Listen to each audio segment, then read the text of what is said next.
أنه معتقل سوري بينما هو ضابط استخباراتي. سلامة محمد سلامة يخدع شبكة CNN ليفلت من سجله الإجرامي. فكيف حدث ذلك؟ يا الله روح يا الله حتى أعصابك. أثناء بحثها عن الصحفي الأمريكي المفقود أوستن تايس، صادفت مراسلة CNN الدولية كلاريسا وارد رجلا محتجزا في زنزانة منفردة بأحد سجون دمشق.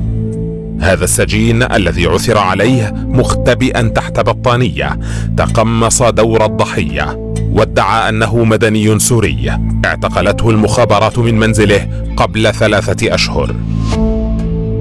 استعراض مسرحي حاول خلاله الضابط الممثل التظاهر بالخوف وعدم القدرة على الحركة ليكسب بذلك تعاطف الكثيرين حول العالم.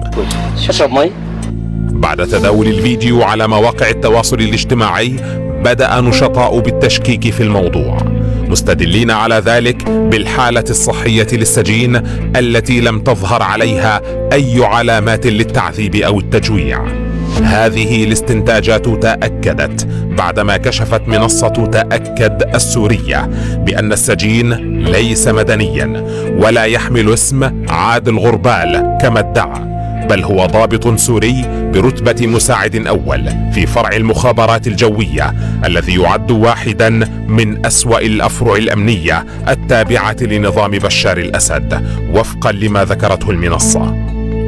المصدر نفسه أوضح أن هذا الضابط يحمل سجلا أسود في سوريا، فقد سبق أن قتل مدنيين، كما أنه شارك في اعتقال وتعذيب عدد كبير من الشبان بتهم باطلة.